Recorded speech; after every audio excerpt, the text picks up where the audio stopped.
we needed to be ashamed? Not at all. On the contrary, it was something of which we should be justly proud.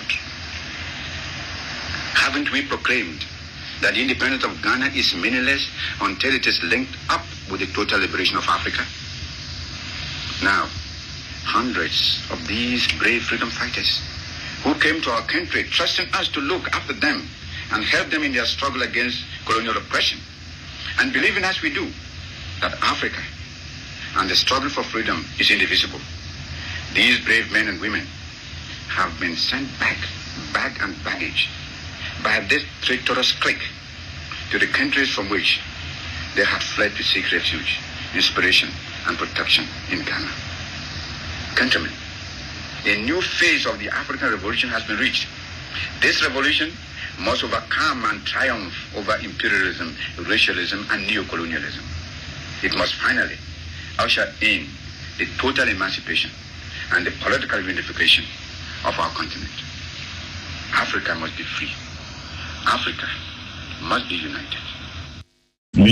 Nobody can define corruption in their own terms. No, corruption is corruption. Whether bribe or giving, corruption. You don't go you don't go for an event and expecting the politician to give you money. It's bribe. It's corrupt. You have to get it straight in your head.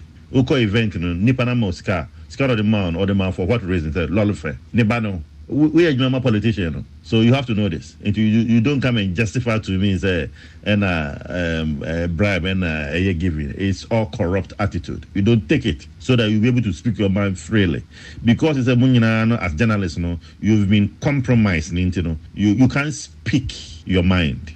Because Minister Wema say, Chief Director Wema say, they are corrupt. It's a because you're corrupt. You have to understand. We are corrupt because you don't go to an event and expect the host to give you money. Other now company no. They don't pay you. We are peace effort. We are whatever corporations now. I will call an event. They should have paid you. Why do you have to go to an event and expect the host to be giving you money?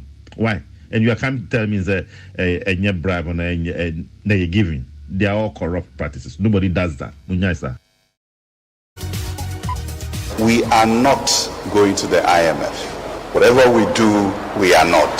The consequences are there. We are a proud nation. We have the resources. We have the capacity. Don't let anybody tell you. Like when Joshua, Caleb, and the 10 others went to spy on the promised land. And only 2 of them came to say that we can do it. And the 10 went around the community murmuring, you can't, We are not people of short sight, then we have to move on. Okay? So let's think of us as who we are, a proud, strong people, the shining star of Africa, and we have the capacity to do what we want to do. If only we can speak that one language and ensure that we burden share in the issues ahead.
Ewi abusiafo ehwe ye mbre na no mienu abapa nsima dunum pepe na de ebre we yanim na panelists no so wo ma belandi save them eti aha ye mabuso ankasa pa ya ye beta seta sensem nyina se besepa eni ko na ha ensam no de emu dopa na de na ye bebrobro so no awie no Ghana Statistical Service wo mo survey ya wo mo aye na kire se we no both public and private to say public no upper hand pa ba corrupt deals ne bribery ne asefo na public no upper hand and a private no so eto so na ni nyina nkamfo ano prosifo na hwiri edi animu Ghana Immigration Service wo mo na to so mi no na afo wo mo aka no edidi so saa na eko mampanyi dada wonya ne baby ko John Evans Atamels owu sie no aye na brempo ye Ghana ha ama hodo so mpanyifo nyina wo bia ede obuo ne ani die twato ebe ma ye papa yi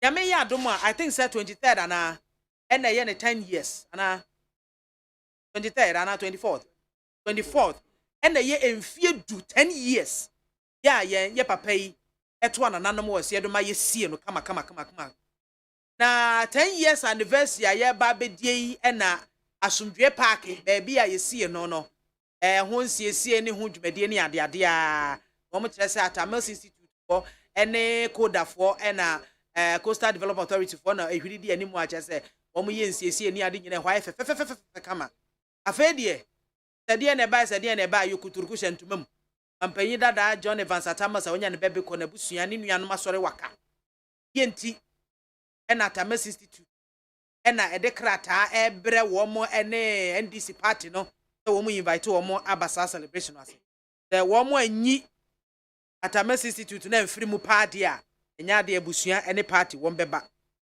ede asem nie yenhwe Dr. Mahmoud Bawumia na honorable Dr. Ayo afiri yie oye fijase asokore mra hye o say ma menkan ne brofo na ya mo akire mi it will be suicidal brofo no mo hye it will be suicidal if Dr. Mahmoud Bawumia is not made flag bearer of the NPP.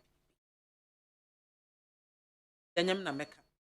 Na gratis for so na esuin say nuane ho akwatwe wo senior high schools ahodo mu Africa Education Watch for edo ma no atum say di enti na wo say aban fato no say obi a obema obi aduane de bra abata bi wo ho no mo a wo betimi afidi de school. E mo sa afo no kwa no mu fidi wo mo ma na wo mo ahia wo mo a wo mo pom wo mo hunu wo masene mu no aban emma wo mma no enuane wenum nyina ene nsema hodo na awiei ene ya pamfo eba besi nkonwa na yetimi abobo ho ne akyekere ya dwan hwese ye beka ohana anya bia ebi beto aban asum na beto ne tirim ama watimi ede ayadwuma ama Ghana ye ho adwen kakra na nyamencha de Yewra Solomon Owusu ewa ha oye NPP communications team member baako Emmanuel Adote Alote oye NDC communications team member wa ha na me ankasa me papa yaw Asani Tano ono so political analyst ono so ewa ha mpanyo for mama kwa ba mama tenase what's your friend oye there Madu papa there na ya Asani Tano oye there political analyst na yenye political analyst oye communication na there no free organizer LPG that is how political analyst and it also free political show some now we are not going to entertain some of this Debbie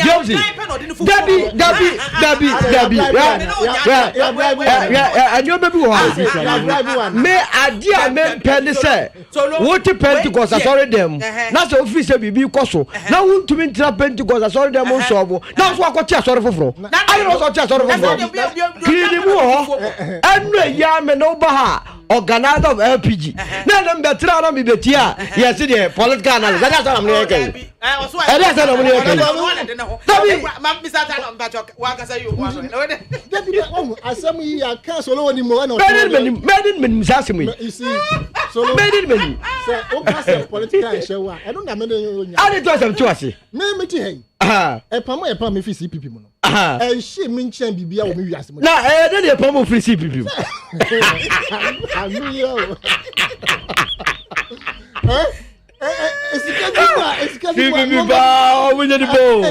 Party independent. That's the whole all the parties who pick up in the spa CPP. You can't see a power banner prochi abu. And you can't see a power so much as wardrobe. Oh, the way you are seeing. Oh, I guess I'm if you. And I mean, my dog party, I'm if he's a member of my building. And the police is beating. Operino found the party in the middle in years, but the party policy, and I mean, oh, was so. And you know, the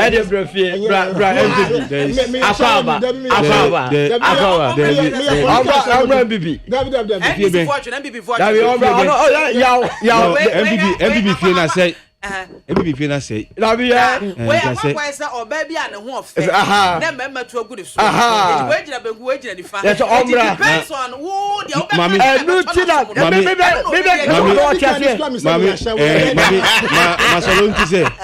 in our constitution yes that is his fundamental human right. That's one. Number two, there's freedom of what union association.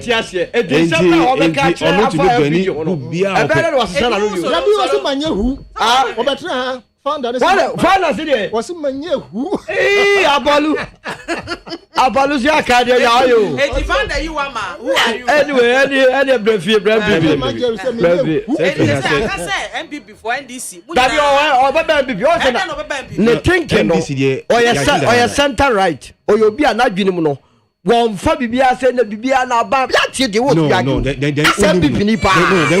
but you see, Mammy, about you betray the next organizer of the MPP. Or then be the next organizer of the MPP. Oh, they be taking the idea of a fee. Yeah, they never fear. No, oh, I think almost all of them. Titus, only 15 out of the 16. Into that be and we share. Time or the static campaign. Because just 3 months. General secretary. Yes.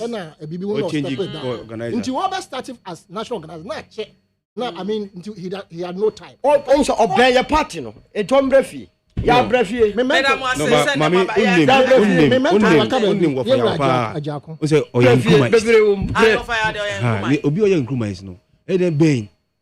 UP tradition. The only closeness. Only close party. NDC party. Nkrumah is the UP. Matimu party. Okay. Me mama kwa babio. Edamu asesa mo aba. Na quick one me chance dey free me satano wo na me chance e dey free oso yete ya no ye dey nka bi Ghana State Service for omone Shraj any other institutions akabum and omakwa survey. And out of the survey no utumu say corruption and I say bribe taking e was suru papa e wo Ghana ha omo hwe in the year 2021 kwa no tika 5 billion Ghana cedis na etwetwa so sa bribe taking no me kura my survey see ah my survey me wa ya me be phone lines survey na me no say ne Ghana State Service for mu ya omo edi kan me survey no the same people need anya be a bribe ye betimi eto ase man be amedase ma me fa kwenya so na menchia Ghana fo nyina na menchia adwuma ko fa da bribe ne mo amo ye adwuma wa ha afeo ma menchia yewura adakabre frimpom maso ozio mama mutu me wa fa ba ko pe panelist linga your friend Mr 10 minutes because obama what hasa ma wa points baby obi otim wa fa na kama wa fa me sra wo fa me ni mu hwio wa fa kama wa fa me ni mu hwio me sra wo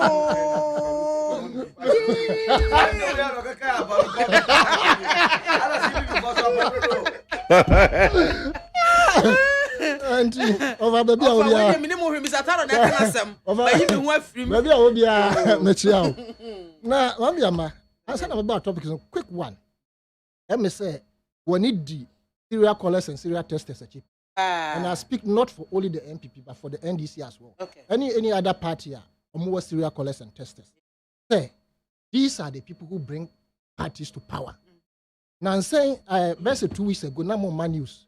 Now meeting now I say now before the election now aspirant be about all kind of some now news reader no Okay, say I am unkoshe a phone so no yare. And then I called Obi or serial caller, but min share that. Okay. That's Munkala Jonas. I have never met him before, but or hear my number, baby, you know, friend me for some reasons. But before I could continue, every other time concern me, Obama won't have for. Then say, it's in me, my child war. Me won't be. Duncan no war port to say. One also than what about. Oh no, I said you one. And yeah, no more can hope air babies no. The same friend.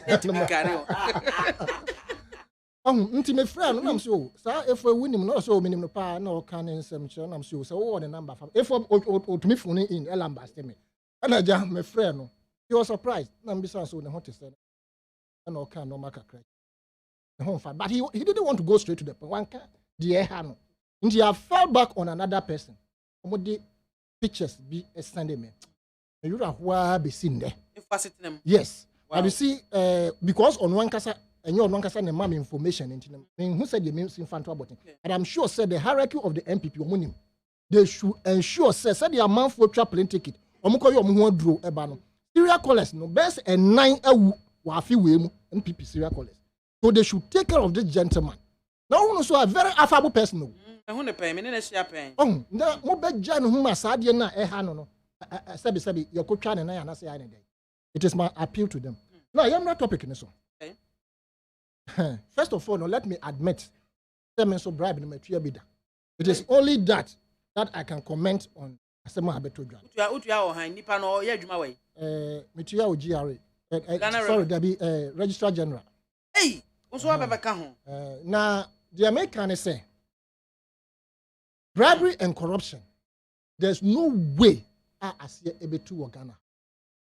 What do you utie sa video ya boy ya fam kroma ho na.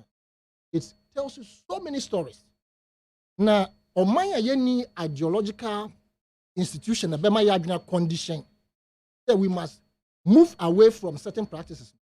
Don't forget. Ya wo yen ya efi a ye titiri ye ni nyina no. Kola na ya wo ya training ya ye nyino no. We are made to submit or cower to mpanyifo no. The bibia ahwe ebebruwa kopim se ebeka se ebi ya bruwa wusun krapo no na nipa ni gino nim se mensu wusun a so but gone were the days as akola okohwa nipa na okohwa no ho no ebi ase bode no atoto a mo amusu san de munim bode na atoto a na se ya no e hyepa no akola no yetumi de tare ne se no ya mia na hye no miampo ya sha da butre ni ya si wo se ya hu. You understand? But they can omonya 40s. No, they don't understand. They don't. Inti say yeah no. It was a training to tell us say move away from certain practices. Now, because we are whipped into submission to cower to authority, you know, and mass police ni chinipa. Na wonim say obedile no. And na say na dream so the number court, you know. And you na memaniska. But I must say something here. That is car service or modest report about what is the state of corruption in that same very service. Yeah, some. Into who watches the watchman is the case here. Now no report nobody about to Ugano.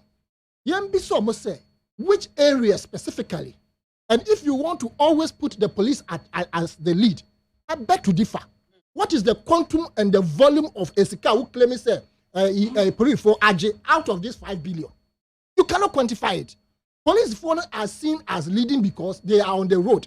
And theirs is between the 2 cities, 5 cities, and 1 city. No? So they are often seen rampantly.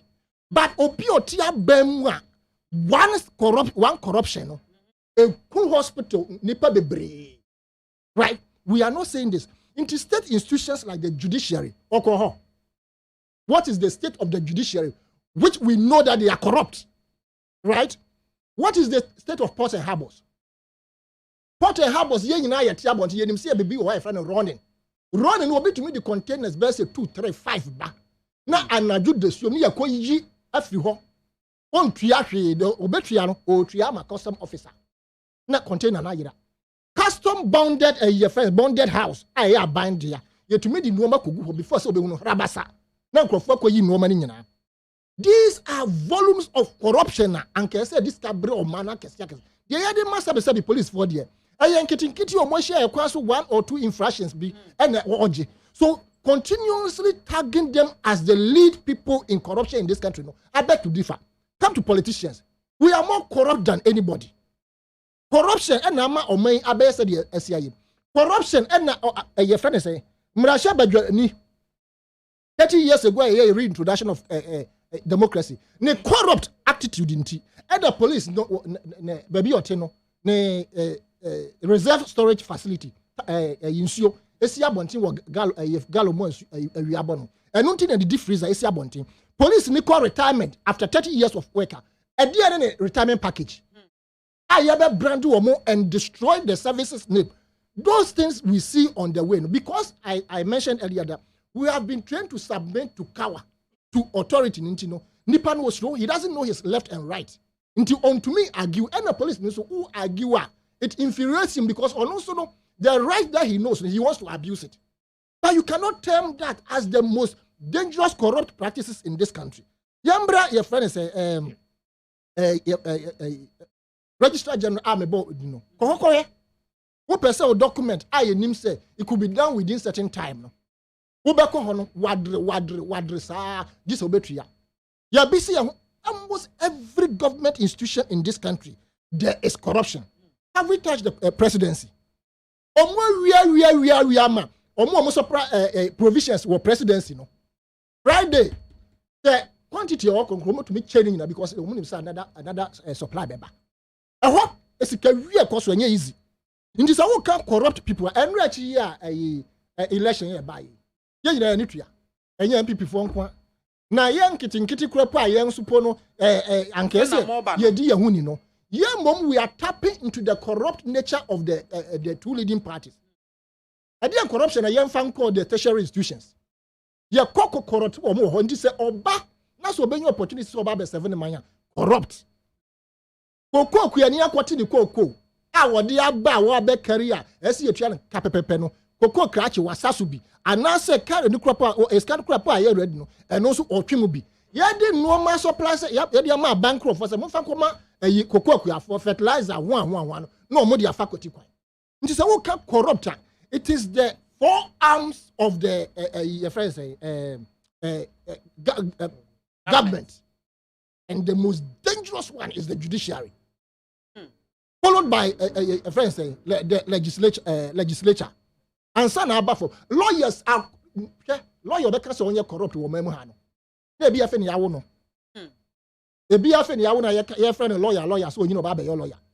I cannot point of single lawyer in this country onye corrupt. Now you are attacking the police omoye corrupt. The first thing I say what is the volume of amount in this so-called figure. Okay. And now more your friends say statistical service. What is the volume of your money in this 5 billion? Iyoko. Interestingly, no, the areas that have been instituted say fighting against corruption, they are the most corrupt. Go to the Financial Intelligence Center. Says if he had been in Norman, but even sad the me a bomb. There could have been so much money in this country. Bronia Bekanchiro said there's something called money laundering. Pick against it. Sign these documents. Send it back and I say investigate the person. Say if you baby papa, hey, which money is dirty?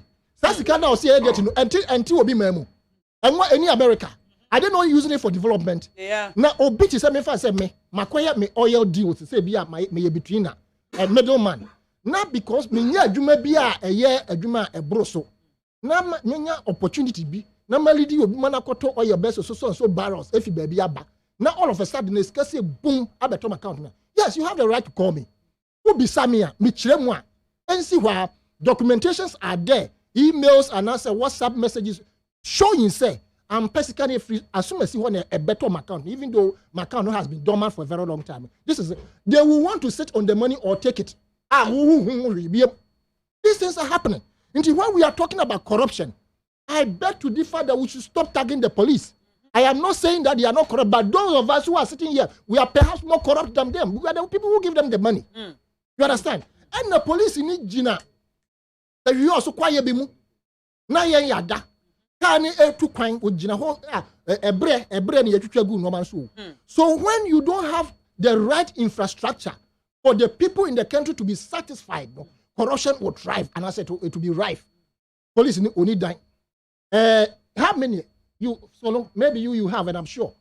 How many 50-year-olds in this country own their own houses? Inti what that honing in an adrenaline what will be fear will rent a beson you 1,007. And then also with them what you 600.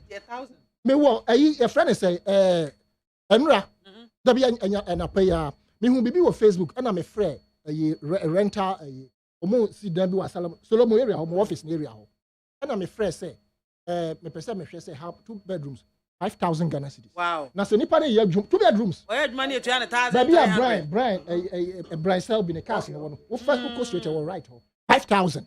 2 bedrooms. Yes. Now, so nipa no ye money 2,500. I say 1,300.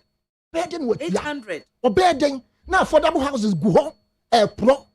You understand? Now, your friend is saying, a danya ye to you see no dollarization, and no be said then be $120,000. $20,000, $450,000. Nipa no oko first can wo hen. And what the nurses obi a waji highest price about 2,500. If 1,000-5,000 say nipa no ne rent 1,000 Ghana cedis and say me for say 600. Nurse na ketua 1,000 a year. The normal be gu adwuma ho no office we metwem yenu me sefim me koton amenya ska onye. Until we have created the corrupt and bribery attitude in the people that we have. Thank you very much, Mr. Yasanita no and Oten and Kano. I'm inside. Mami. Yes, I don't see. Mami fa konya winchia. Ashwefo nyina na minchia me constituency for anya so to me chia obi a otie me wie. Ya NDC mpanyimfo nso nyina ewie e wanya so to. Na mami adisika se report no. Institutions are everybody know that at least the top 5 me I'm not surprised and I was expecting that. Now almighty Ghana police at number 1. On this note dear, I would disagree with my senior brother Asanitano. The police service in terms of the quantum of money being taken in other institutions. Say no police fund they said 20. And no can say Omano. And no na say Omano. Are you aware say crying in him say police chiwa baby my police no. Yes. Oh na crying in him. I'm telling you. Until he came and say police to go say I don't know delay. Baby man na enko. I'm telling you this. Oh and what they say no time do not say we can politicians. Almost like no. We'll talk about it. I know say and also very big. But they say we are looking at institutions, government institutions, and some of them are even private. Yet you have bribe and sana. You get the service you are entitled to. And DRA, passport office, if any say Ghana police and so on. I'm not surprised. Now after so police service, I'm not surprised. I think the police service, a Juma Ewa police service, just to change their image, a does yepa, and they must sit up. Bribing corruption is too much. Me every day I experience on the road. Just this Sunday, me copy PTA. Now we make up me bonny din so police no. I'm telling you, I want nyamiche traffic light nyamiche. On say free Kwashima eba. Na say we turning into race course road now. You omo call la pass and say omo dey any so redder. Ya turn the next light na dey green. Car be white e di menim. Enti we mu dey any so red no.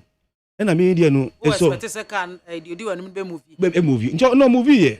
Into no movie and into no movie because you say, I don't know where so red. The next is race course. No, into no movie here. And I'm saying movie here. Tell me 10 complete no. Na green. Man we the motor DH of our Okada. Policeman no. Ya trust Steve. Na me no say police ya my first name. That be any fake. Me who here. Now because you say full name no. I trust Steve. STEVE.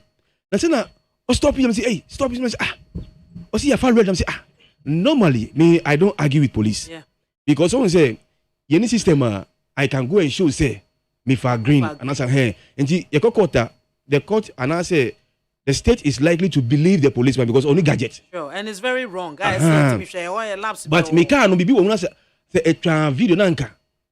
I could play back, say, no, because me for green, not red.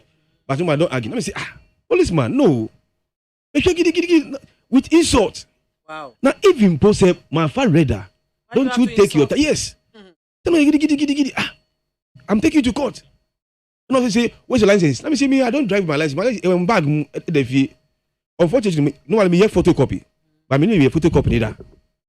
Me started me driving more than 12 years. So are you telling me, say, me so master, I've been listening for the past 12 years. I have license. Giddy. And the other man, the end of the car, no, they change. It's okay. Or no, maybe they be like, but this, I'm like, these guys, no. Then now, all you know, I say, we. The man was hyper. So I didn't want any trouble. Sunday afternoon, I come a meeting, me be until they make a hand is okay. Until I'm sorry. Me, I don't argue with police. Until you can't say. Me tell me. But then I've gotten to Tabura number 2. I was race course crime. So I turn back to traffic light or no. I'm saying, MGB I say, okay. What do we call court? I'm not carrying. To where? Are you driving to Tesano? On say normally no. San Crofona. Say na okase fake no. Me who here. Number 2. Say na okasa ninji. Because say we one year okra 2. Obe boss is here no just like for nothing. Yes. Intimation is so I was thinking okay. Me beside say yes then. O say me kasa it's okay.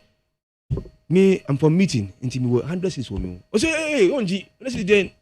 Or Jimmy 200 cities. And to be frank with you, I don't have any small note on me. Okay. Now I mean to be I said Gina means so. Near woman say, "Who the Gina call?" No, you see the way the guy was behaving, no. That was she and he could do anything. Before I be maybe some Beba Hono, he has finished me.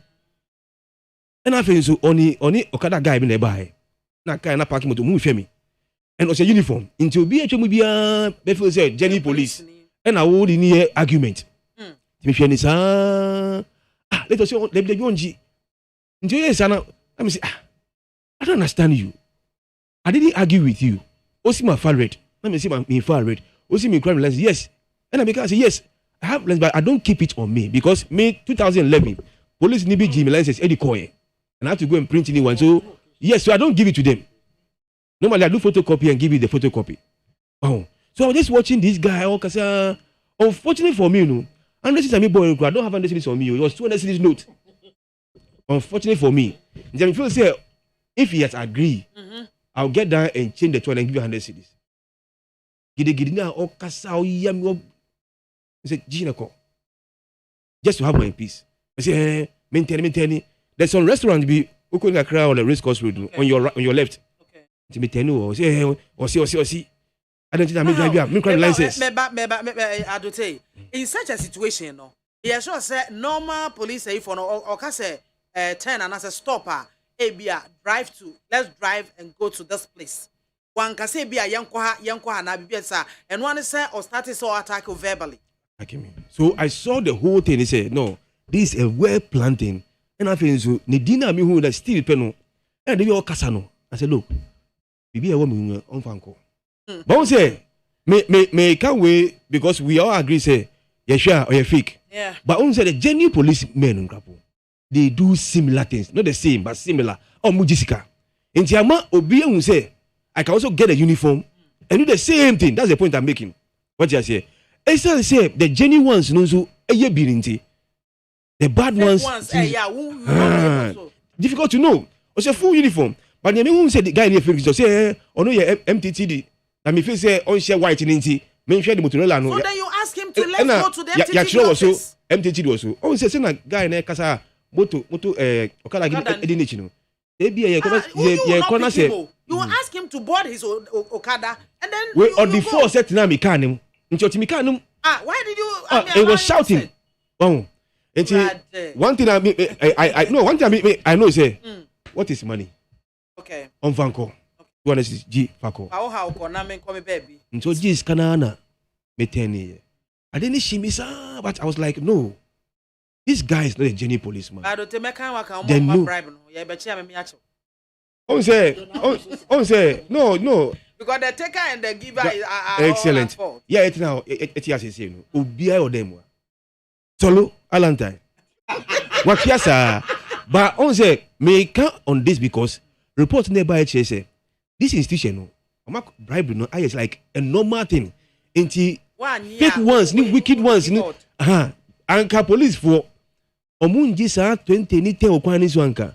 The guy will not exploit that moment. Yeah. That's the point I'm making. Yeah. Until on say we me ni ko ye gidi anka. Ebia would have shot me, run away, or turn the car. The moment say obi kraka we ya parking on race course council, police shot him and police have run away. Asa. And that will be the end of me. Wow. Until bribery, any corruption there, say on my own. That's the point I'm making. And those institutions they should change from this bad way because the fake ones who I want to say passport. Yeah, well, genuine bribe passport. Never what you say. Obi wa utiani bribe na, he will do it for you. Obi wa utiani bribe na, he run away with the money. Maybe it's say there's the bad ones are the passport office agents scanning.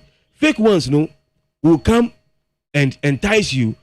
Woman is scanner the same thing. Uber visa the same thing. Don't you have visa fraud? But some people pay bribe and get a visa and travel. Maybe so the same way. Into all the bad guys in the system no will use that same institution.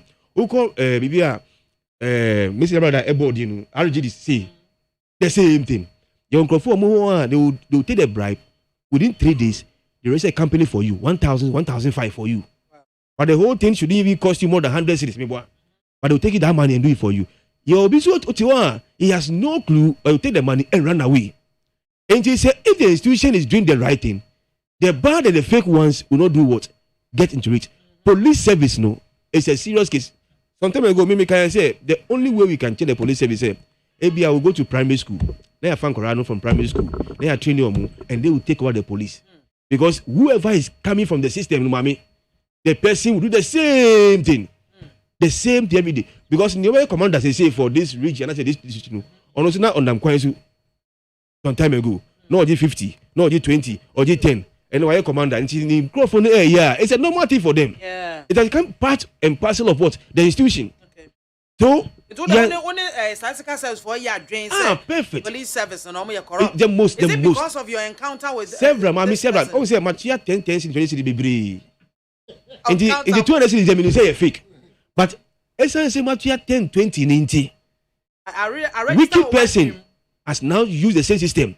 And they are what? 200 cities. Machia 10, 20, 10, 20. Now, I want to say, yeah, politics, no. May campaign time say about 50, say 12, ni one. Now, Obia original route, route check, no. Honorable. We are on the street for you. Come, me cry now. Ebia, Adiboni, be work on on check you. Honorable, na say, na what I am here. Say, na what I am here. Say, honorable, say, to be cosa. Charlie, we are there for you, honorable. Now I did 20, I did 10. And you have the wicked ones. The same thing. Me, I don't want to because me sure guy said no, this guy is on drugs. And why do you rush with this guy? About you jump on the car away. Nobody will see him. And the uniform is also fake. Yeah. So how would you know that this person is at this station? By the time people come around, in your phone call. But the station. I think that I'm not able. MPTD because me share white no and I only share on his got MPTD no and I mean said no fake so me said no this guy let him go because a real policeman will not ask argue with me let him go but Sanya meche ho no police agent up they be about 3 or 4 and they are processing for in some tie me maybe they are not doing it because my father was for so many years almost stopping me to take money from me. ABS, I mean, I made sure music fine. But almost here because bad ones are now using them. That guy decided around 4:30 Sunday afternoon. Wow. I think they didn't come there. The correct ones no amba at that moment. And a guy no a uses system no Eddie fast can see almost sure muye pa. That's CP Alote Adote NDC Communications Team member back on no. Solo? Biamzi. Wadumam. You betcha ye tear for Machia Minuanuma Ewa. Bitie one more a phone in. Me bow, Mr. Dano, Nana K. Catcher na case mene ya sanita no edi hon komo ye negotiate na maka say misatana say wa ye no oba onko NDC onko NDC na mami obejo ni party o ko fi party wa bonsa ko fi o jo NDC da because man wakes up to meet the rising sun. What the no ba bedom Alan John ko Chiremante na enkunidie no aye Ghana for dia come 2024 abibie no a ebe sanka sa victory na enam kwa so ba no the woman say metie me nuan nyina ne won me ko efre into the program no kire say ampa ye nyina gitum say ketasehye ekoso okuruma indeed ye nyina in one way or the other no atoye ejira kire say eno de ekinyoji bi ne de ewo ho dia ka say ebe den de tumi etuase anase yakosa ketasehye no mimi nyini no na police form pay bribes na in fact ekromu ano ye nkurase ne ye ne wo na omo ye bu won pa na nye politicians o na ye teacher for yeah mpa enti no za Ghana for bu so won say ye then my dad told me a story yes. about his teacher na ye ne ekrom no ye bodwa ye harvest time na teacher for na kan letter e wo krom ho who si kan wan who si kan dia so what but ye ko ye nim no ade ebedi ye nya ne say technology won say we are start say enyini no. Don't forget that the word corruption is an English word. Actually, say na go baby. Ano mo de buy. Wo baby bremu ano. Omo de ketasehye ne ade no eba be influence nkonfo bi. Ano mo epe kwan bi o betu anamo. O hwa underline some o mienu nyina kan nyina actually say enipa hia sika e de ato edan, nipa hia sika de ato aduane, nipa hia sika de atua school fees. The cash based economy ye operate no eno no your problem. Once akọ nkura enyinyin no aye fra bibi credit system. Eni se abranti a wasiso o se oboabo sika no ansa na watumi atoka. Eni se oboabo sika no ansa na watumi anya edan atenam. Eni se oboabo sika no ansa na waware. Adwuma wo ye no ema no bibi e fra credit card. Nti etetene gakrakra. Enti ano no man se ema na dwene bi se chenchira won konkoje ademudie ansa na watumi aye de obede obetumi aye no yenye nso die yi police ni ogina kwan so no the bus school fees ayere no enti oba begina kwan so a ope quick akwa kotua school fees yes system na fail ye system na fail enti yenyi no e wo se yetumi tu ho anamo na yaban nso tu ho anamo. One of the reasons why ya Ghana card no is to address this challenge because nipa na no on team nim no when to me ama one information one capture now when to me anye address system here won to me emma obi a credit card e okromwa yeah MTN for ne networks no ye pilot ayibi won say omutumi mangofo borosika 200 ne yi say as wo ye tumi elo ni 200 wo phone so ko hese ngofo ngrani nyina deka Ogo investors in any benefit Obiarica. No, sir, your system na failing. Because first of all, your system never won. You said and capture Ubia data design paprono. Or you where we are no sakoto chip fufro. Watuba actually. By ye nanka your national identification card, you link it to your telephone number. They said ye no abrochina. Would you ha? Now say auto means you won't use any number again because baby abekobiano your card would expose you. Enti a system challenger or see address. Na akwa so ko for old number na e behwe na e so chip. Uko Dubai akọ loan ye de be ma pa. Na ye de aka o passport ho. Hey. Undimi bi free kro no. O be say ko be sere sa. Na uduru ho no mo a airport wa na de a kire Otua osika na beseko untimi aye 2 jail every day be ready as a meter sort yase enti o se a tighten system no na no ne ya ebeboa ya ma yetumi enyesa da bia ketasehye wo ko gina won mo a you are faced with the same condition and so dey ahye ye mrabon mu say rent me adua more than 6 months the joke of the century abana odan wo he obeka kaka che fiero ase mo bia ntwa 6 months fiero na beka che o se wo de undumi ntua so se mra kotra ba bi medan si ho na nipa na wo pe baby ada no ne wo mra no who is going to abide by that? Is it the police that are working? Frustration or do be fam wo kwan no so no. Wow, check baby a wo ko. And this was also said that policy and go station. Now what frustrate you no. Then ferry any wo dey see dey fenya dey. Oh to obetua. So just here. Ebio, why yes cashless system no? Who watches the watchman? How do we evaluate one more edua enyuma no?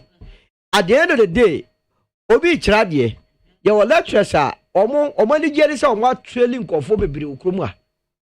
Meanwhile, okwa ekura engineer, lecturer ni students efeli do na yeyi nadi.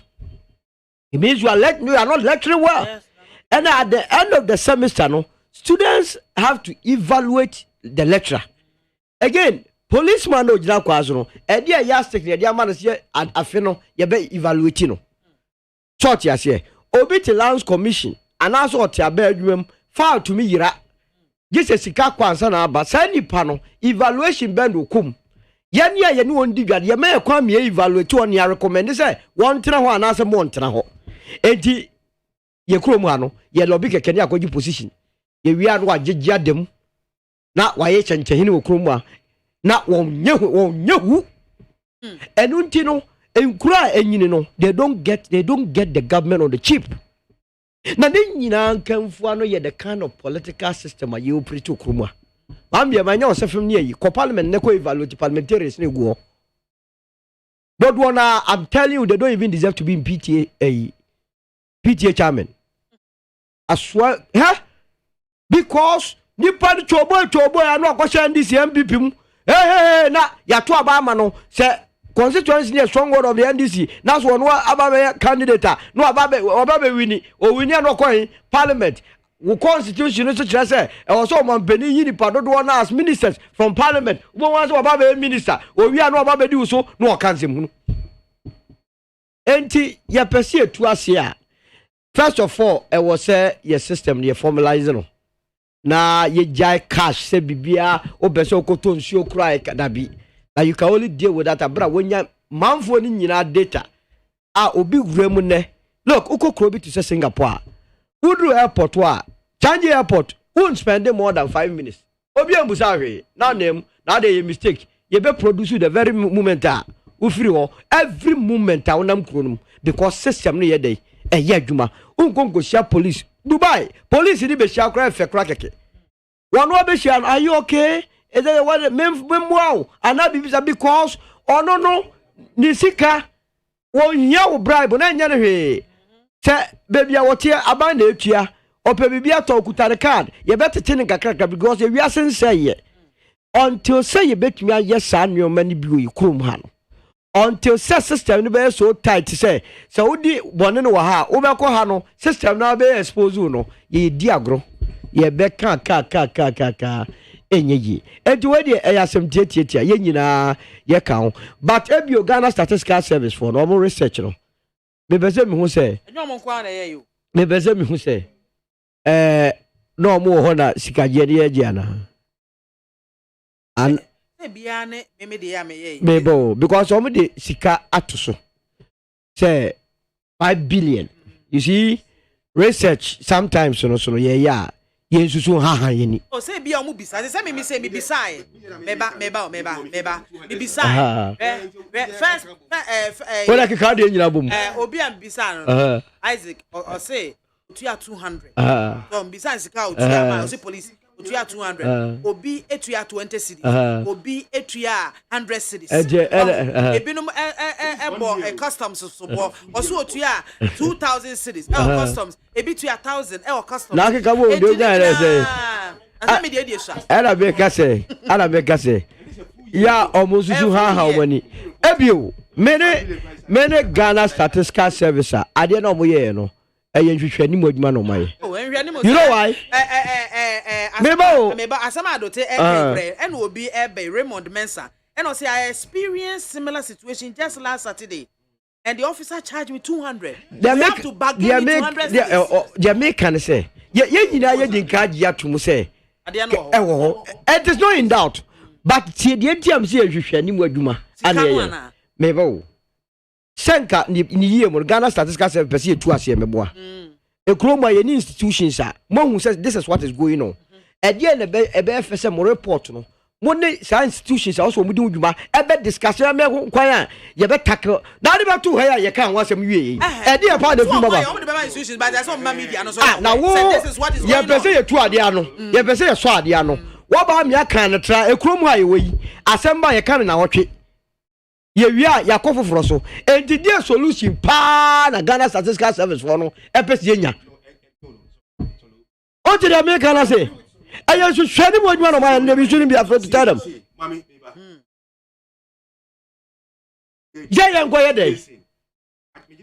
Ghana, all the institutions inside can report we know. It is the duty of the IGP and the management to sit down and come up with a way to overcome this issue. Statistical Service. But the police for copies. In fact, me said a wager for police for say me the home copies. Na nukure wo mseta too much COP Benia said dey no ho no maybe the obukwa twa maso ene Benia ko any institutions omu nya adwuma o na se wo wanya reporter we insightful research. Now do you think said they just brought the no what the me nya the day media ya ko fanya dey na ko say they are sorting the thing. Systemic problem. Statistical Service. A report. Inflation from producer and consumer. But Ejumano, how to counter inflation? Omejuma. It is the government and the central bank. So the same way. They have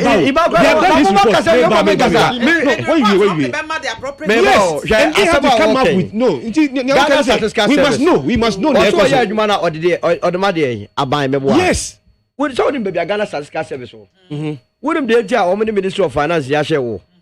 It is for them to always produce report to them, not for our consumption. But it comes from media. By media. We get to know what and somebody ya come Chrome had more. Say like you just every year be flooding and fire.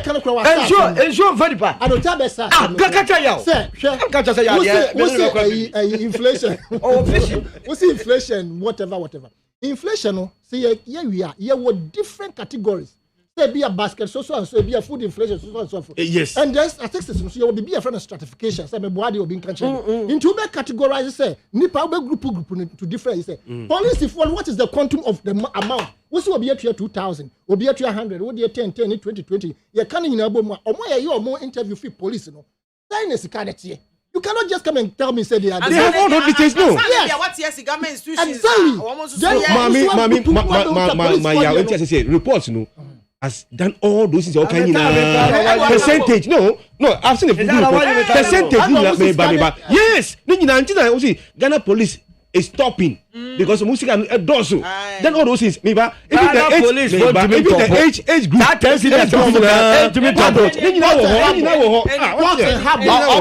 everything is there. Police service 53.2%. Respondents amount to the show. Even the age group. It's in the report. Report It's online. It's online.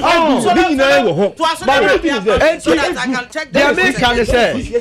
Yeah, percent. Yes, see, Adiano. We say 50-something percent. Mintia said the reason why Solo anyhow. Different Ghana police. Mintia said no. Mintia said in terms of but no, that is not the reason. I'm saying 5 billion. 5 billion. How much? Put me catch up police for the and I say be a 1.5. It's the report. Ghana procurement authority. Obi procurement group. Everything is there. Statistical Service. Omo send 5 billion. But do you know they don't interface more with the population? Instead of Ghana Statistical Service, and I'm here, Bobo, high, baby, and go see Biano. One institutions now, on minded to secretary on Kano. And Tinase, and no more support. No more on all the parameters. Send your Baya, the Saki Yakan, Yabaka boom, near to Mediasiano. And yes, sir.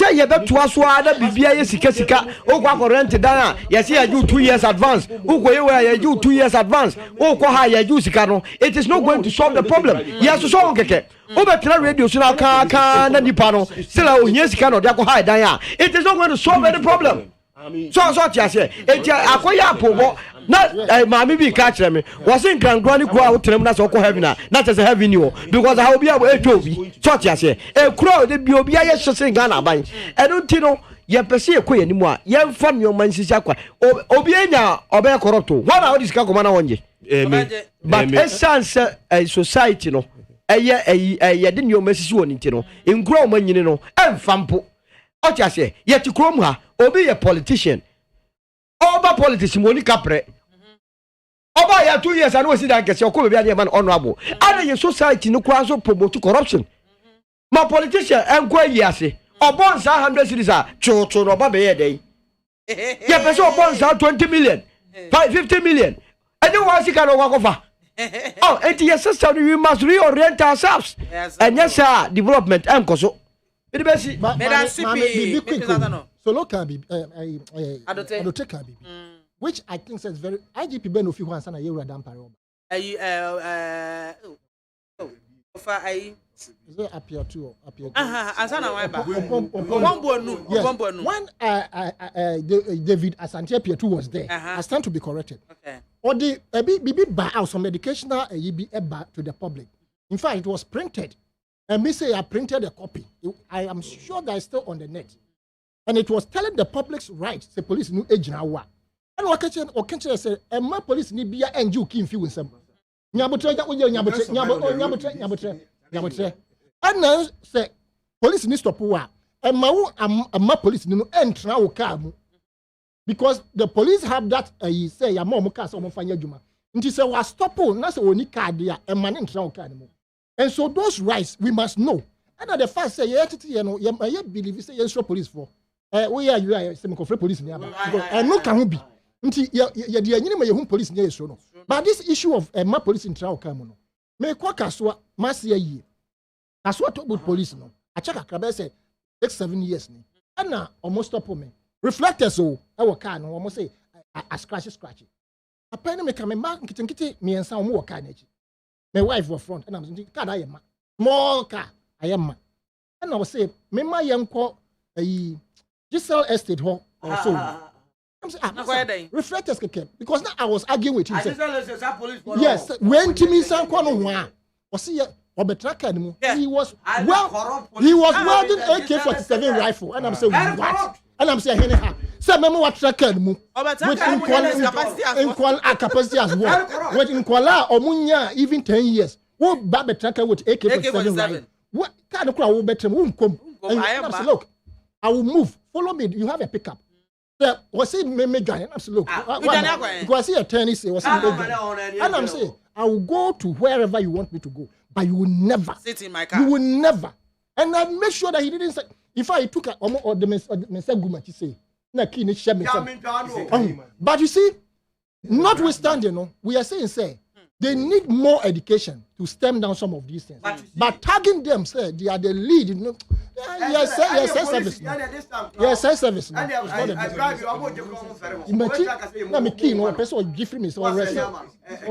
That extent. Yes, what they were arresting. And my wife say, "Me China, me family, the almost pregnant say me to sit in the car with a gun." No. So the gun, the better what they are. No. If you are not grabbing my own, move the pickup and I'm following me. So me so na minimum. You do baby a minimum. I make say. Then they thought I will run away. I'm saying, leave me, I'll go. Maybe free or more than 3 hours. Oh yeah. So those things we can have education but to tag them, I think we are doing the service to our own self by this way. Madam say after the young text messages uncle for the abanso and after free honor na yemra. I don't think Solomon Owusu knows the functions and responsibility of the Ghana statistical service. Theirs is to collate and analyze data to help others understand what is happening. DSS is not there to provide solutions. the fight the Bema institutions, the fight against corruption in Ghana.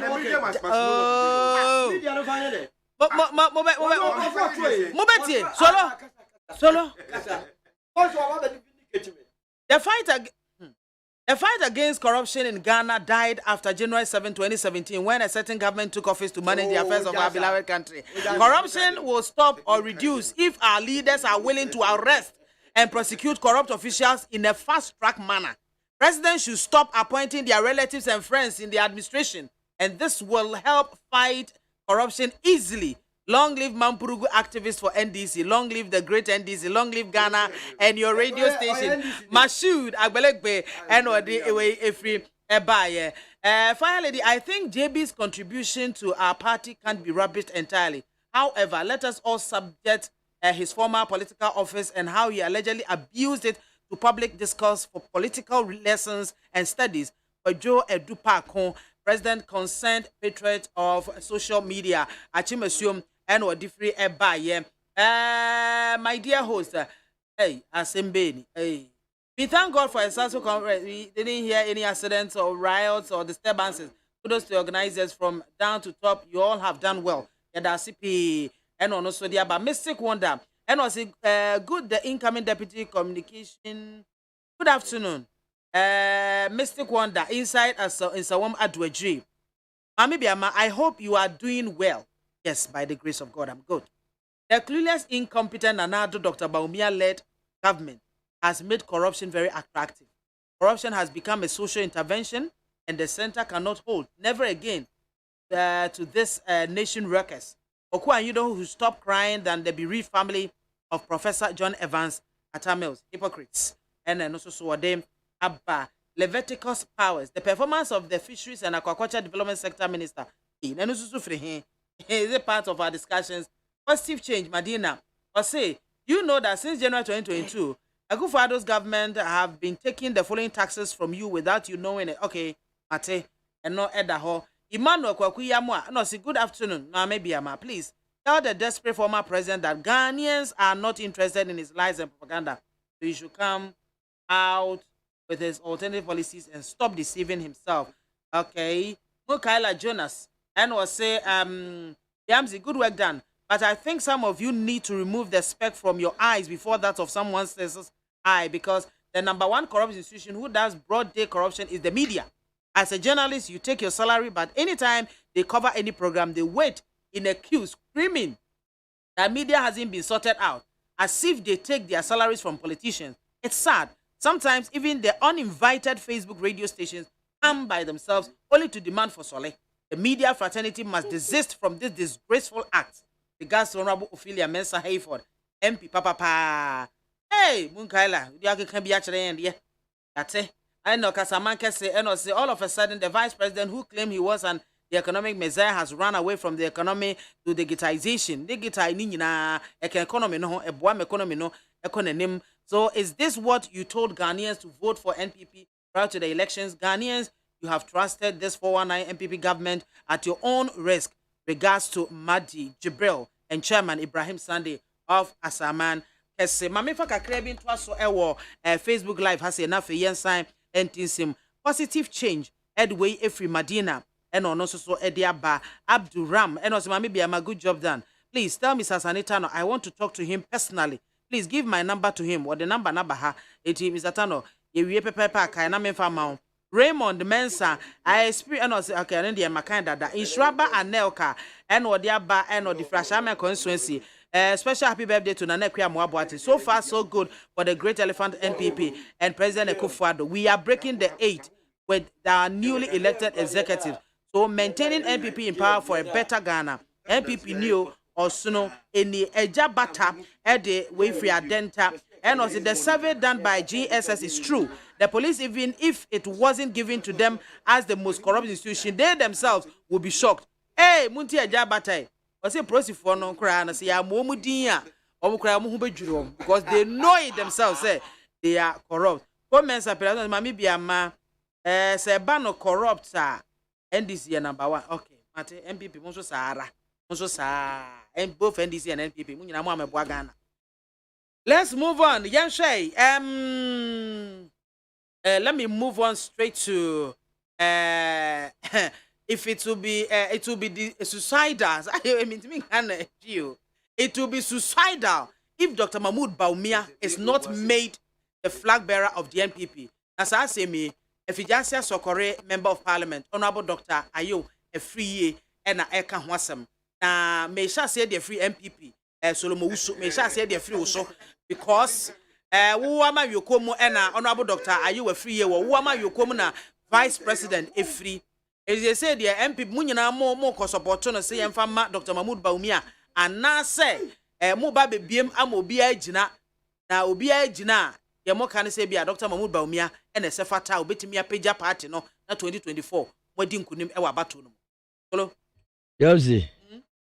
Amenchia MPP for omoba beto aban na no a omo restore the dignity of the party. Nyina. Chia obia baby obia free by. And the first not dignity of the party na tonsu. Na new nyamo kofom. Ba omo restore immediately. How? Omo restore. How? Omo ti ase pa. Party na enyoma bebre enkoyi on whose part? Oh, executives. Okay. Executives. And nuntina the former national chairman Freddy Blay one contest bill because that new maybe entwayi enti in Kenya fufuro bi aba. Say ne maybe entwayi enti na amma no one contest ya na so say wa bre so giant no mama omre wa bra ga obeja politics so onja politics omre bana ni o ma bi ntwayi enti no yebeda wo nyina ase ebio mamenka wo afidie so say the NPP will surely settle on Alan John Kojekremante as the next flag bearer of the NPP and subsequently the president of the land.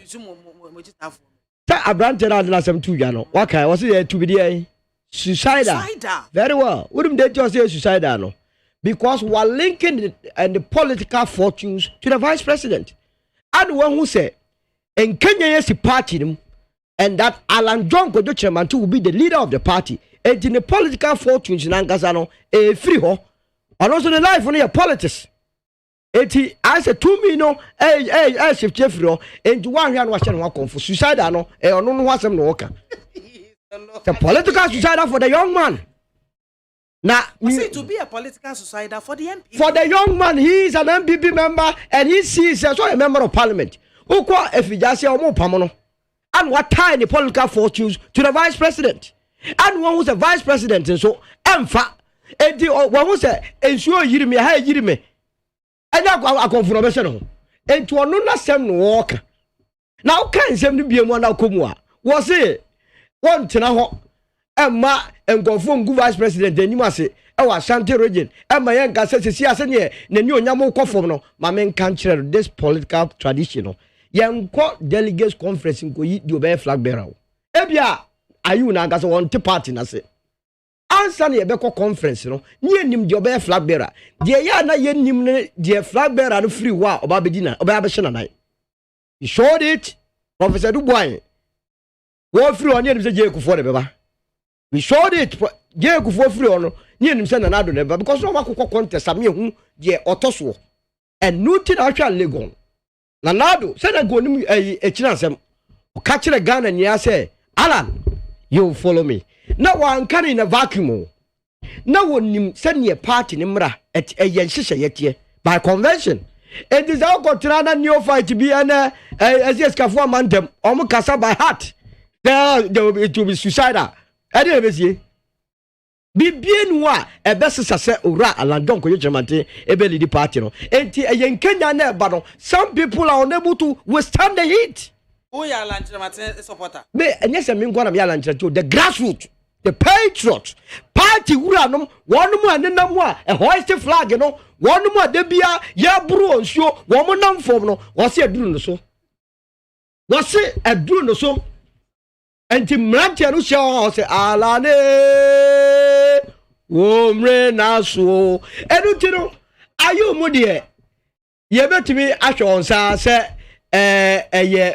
Probably ana chi wonom bibie nu a ebesesa no ana on to me nye foko woni ahodi bi obetumi aye dey foko on ma nani nka parliament a efijase for adom no so won konko so won mo ɔma n'ani nkɔ ho no wɔnso wɔnom wɔ ɛpepam ofiti dwabe ɛkɔ afigase a the way amena bi si bi etutu hɔ wɔn ma n'ani mmere no ɔlɔbi na saa kwan no yenye ne yɛ a wanhwɛ a afigase fo nkora ɛbɛsesa wɔn adwe sɛ wɔn bɛsa ma no mmere bi no atoa so na sisi ade de onam yi deɛ ɔno ayɛ wɛ sɛ the people of afigase mabusuafoɔ no wɔn say mmere na so wɔn ma no ntoa so ɛno na ɛha no na yɛ se yɛn kasa wɔn mo deɛ sɛ yɛ kokɔ ɛna no yɛ kɔ conference yi na nkɔfo adwo ho di paa na yɛ wie ya yɛ bɔ wɔn na masima wɔn no wɔn say power belongs to the people ɛno ti no biamsi we o kan wa kakar sɛ BBNC yɛ ɛyɛ odwi ne ho enti yɛmfa ne saa yɛmfa ne saa Hello there, Balandia, more than prophet, the preacher man of Allah. I know, Pacho, Majari interview or you know, a home propoyana, yeah, discussing. Then be a Majari, your home interview. Oh, your interview. Oh, okay. Yeah. I know, pay now, man, be casa. Okay. Now, me tea, you know, myself from me. Very serious. It tells me that there's danger ahead. Because danger ahead in what sense? In the NPP. That year, leading to some pillars being removed from the just ended delegate conference. The moment Ankofobe back out like that, now the professor say, but even to use that word suicidal, say, Dr. Baumi and Mai to be suicidal. Hey, serious. What did I make us a mintimin chilemu metri? Yes, sir. Yamfa Dr. Baumia Amba. Ane bekuno. Ono. And a party ni begu. But you see, the way I was not happy at all. The way Olampo, the Asante man, a boom. But second person, your friend say, Majari, and also. In his, Majari so our John Humbo. Only didn't for ya ma omumbi yes, Emma some of Omoka at the end of the day, no munina or more sense and no poto. Because the honors will counter a people, also pay the interest. To be a fighter for the interest. Or more much up on why MP that, and as you see, or fear. Into honors what you honor, some of the Kaya assembly or saying in an say. Almost so more if you know the masses, our Kahubino. And so almost what did he? Now, few. It means to say they are not even thinking about Ghana. Exactly the case. The essence of that. They are big. He was talking about the MPP, the people, or say, Omunim party, Nimuchana, way or by that. In fact, he was even trying to correct my jury, say, they were bomb Peswan Sunidino. Yes, sir, not just or Manakwet say, or by Munche. Nankasa so born a certain way. I bet you say no harder than Sunny chip. Wow. Let me tell you. Some more from the beginning, I think he was okay, he was doing well. She will bet 2 centemu, my Jerry's questions or 2 man. And a paper best same class or no, so they have a. The number one MP. What the beer, the beast are got to still pay beer. For that other man, I'll bet say, young fat Dr. Baumi and look. And as a political party be power, a coming crop for being no. You are not 70 because I know people. Follow? A come dear do the chairman. A coming crop for papa. And that is how come a bimu bar. And that's what we call retirement or movie politics. Who at the end of the day, no, John be declared. Because in Crofona, what 2 against, or and I said now you were against, no, no more was here. In fact, a bina. The sitting president had a damn cockfado. What do I am Crofobino? Crawford come dim Crawford party no papa. Party what I am telling you, a comment dim Crawford, you have no idea. Wow. And today would have even wasted on that 2 exactly. Into position, sir. Into what is happening? No, a sabe baby. Would you say Alan fashion or moon Crawford against them? Dr. Babian fashion moon Crawford. Into in a situation whereby a beer, maybe I said any of them comes to power. You're right, Dramani will buy power. when he was a vice president, the rumor that we heard, appeared to be true. Per the leadership, nkrofo bi hu kire omo ono kasa ho e na won sake we are on view sure ebi mu ho omo position ode mo omo no then yes the clout they had at certain regions aka boa because there were people who were rumored say now they were making things difficult for the vice president to even go to and they be mo so still like come do omo to ayampia no omo do omo ho akwa baabi omo so se sia no omo tugumba e be discuss it. Mixed mixing it with tradition. Who say idea course papa na say papa. And to those who are throwing that ayampiano mo hwe the papa go for me no make aside no. Omo nkasa yi. Per the interview that I listened to this morning. Are you okasa out of ignorance? Because when the tradition of this party, look, in 2008 near Wabem, I say Oraba Omi and Bayin to break it, me wa. In 2008, Oraba Omi joined MPP. Now you are Bemo. Obeka, you take it to what your opposition. I mean, so what are you talking about? As if so Obeka, you take it to Uma. You are Bemo. You for the net show. What time you opposition? Bra Supreme Court na Ankosiaga until 2016 Ghana for 2 years. And then I can't say, would you be go break it? It won't happen. That's it. Ala Diego. Oh, I don't think. Yo, mami, me da say, ma solonti say NDC there. Yen me say Ora Mahama. Ena oni eye eko. 2024 election there. Ora Mahama we win you service nyina eche. Na mami on say solo eka no say last election mo year no it restored the dignity of the party. Na until na me say party dignity no ebi ni asa. I didn't know because me tell ni shiapa in most stations. No ka and mo say don't forget say party is the same machine running the government too. Oh, John Boy the cabinet meeting. Uncle B. Blame cabinet meeting. Corruption perception. Oh, solo. Maybe some question say John Boy the cabinet meeting now. So what are you telling me? Party machine is the same thing running the government, and there was no dignity anywhere. So I'm so happy saying so like I say, on my party, on my government, there's no dignity because I must sell mine. And today he's confessing it over here. It is obi I must sell money. Bibi basa. So then you are even fighting as to whether Allah no Baumia. Yeah, and fire ho Baumia Allah no. Osi party no net dignity. Government there's no dignity. And whether Allah no Baumia fear the mu kubi. And na make us say, Ebeyemi yapa say. Alright, Sanita no back of come home because sebi. Only wa bre. Ombe jeni NDC. Was next election there. No so nyen kwembien enumbi. Mami tell me you. Me can say habedi. Na. Mami. Oh, dollar. Mami enkwembia. Don mama jona ba no. Sebi enkwanu yenyansa. Yembo hujumansa. Enji oba be ejuma because me say 2016 ora sanita no e time people for echi oh campaign oye ma MBB no ti onu bisa no me bua na bisa no obo campaign ma mo wini e no mo mani die bisa no we wa na we bisa no. I made most of my friends in MPP as a result of doing so. I have never changed my style of communication.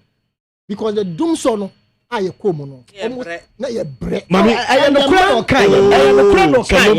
and the man promised and fixed and also maka promise you no fix you oh solo enti mami ogbojuma yi pa nkrofo we ni here no e no mo chie ni say na wo kra sana ya pamu from CVP wako LPG nti tena baby ina make say oba be dom NDC no ogbojuma yi a we didi I mean, when you work, you have to enjoy it. And I mean, I say, we say, me can say he's coming to just chop keke. Say, mu chop here anyhow. COVID-19 by a cramu. Yaya Bansu, mu di usika. Sika beni. Oh, come on. Sika beni. Finance minister. Sika beni. And I am strictly according to. Mami, restrain him. And then say, I no ongasabi. Restrain him. Now, see, Mami, I can give you reporter. Yenya over 25 billion. Finance minister, the same man last year. I can say, 19.3. Parliamentary has that. Oh no, it's a lie. I said it's a lie. That is a lie. It's not true. President. President. Yet to Obama no. Ono say in his statement say we have spent 17.7 billion. Me boana. And the finance minister said there be we spent 12 billion. Share obi amafo wejuma. Me boy no who lower than that. They be confused. But me continue. If you say yes you chrome. Can you imagine? I even believe you go yes you chrome. I will try and throw. Oh yes you chrome. Say you are spending 8.3 billion. The three of them, no, vice president, finance minister, they don't even know how much we spent. That's the whole thing. Wow. Oh, you see, I was so happy, so can say, no party knew any government knew any dignity. I say, until last election, no, is attempting to restore dignity. Can you imagine? Until Allah ni baomi can we be a party no the dignity, the respect, be a say no. What's so mine? So what that land about me and this is for the we are far ahead, well prepared for anybody. Oh come on, you see, yeah ratio. Why branch? Sika, what is Sika? Let I giddy yeah because and this is for about fast. Oh August on the 4th branch here but yeah you are constituency September. As she said Mami the report Yantisemo. So try common constituency election. If I see kind for MPP. Oh, his Allah is me bwana. You can't go for common constituency election. Look, we don't have your time. Hear me.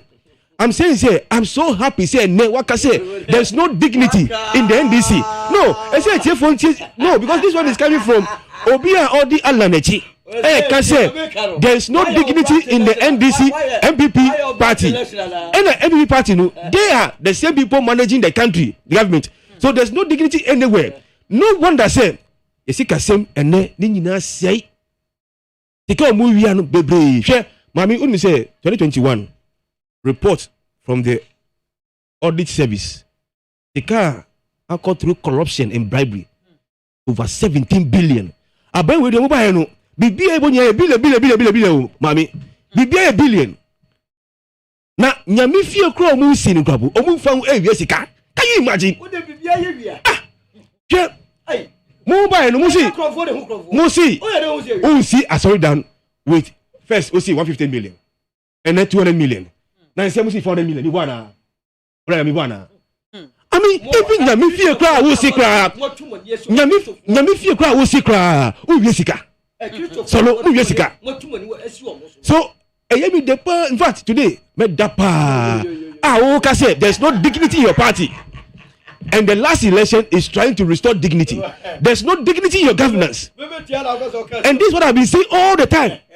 They be America say, we are say today, the second in the world. Omaya mami ya boka and I say yaji bosia. Second in the world. Was a good record. You can say dignity. In fact, Nyami,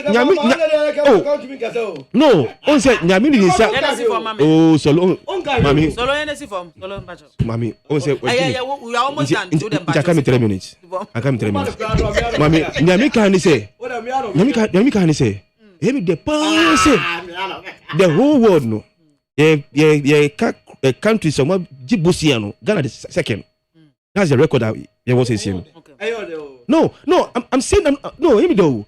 I'm saying that Nioka is in line with Niokosono. So I'm so happy say MPP near the allergy.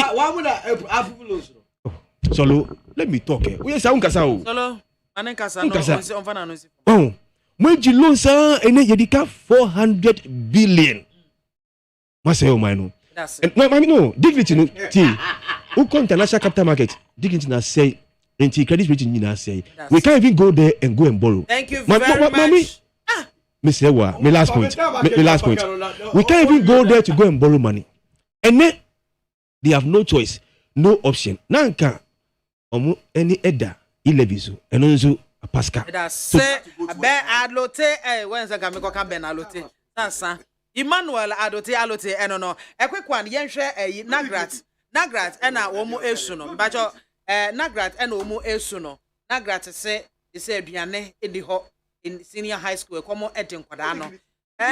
Now one of your think tanks EB Africa Education Watch and one the suggestion aba say ade na asa ya sesa na ma bebra boso ayenya na yetete ye ho yesufikete ye ho ede na enipa ni be ho no mo a they can equally feed their kids but nchina chiaji say aban efidi wo mo etinka ebetumi aban enchem omo nsem wo bi betumi ama omo manuane no then they do it na fe kakra na wo so sebe womo busua ni bi womo awfo ni bi ni ade na nka ban a concentrate e wo ho no Mr. Tano me do ase ba even cry before say me ba ho no ma me nkan che o say e car aban wedi yakom na ye complain no as we speak no still no on the 14th of that month we are Thursday echo omo election no na omo start a check COVID-19 relief ska enti me wo ho na me clean na buy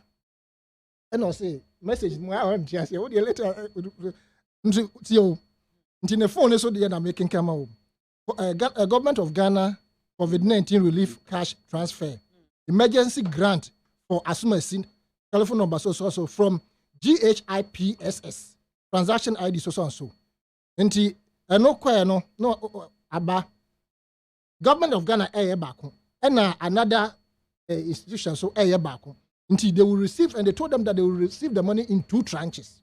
Now, sa ni panoledi no or 2 SEMs. Bako no one ankasa ni dim. And the other one will be din or they register. Nti onya 2 hanya 2 ha. Dabi me wo 2 SEMs.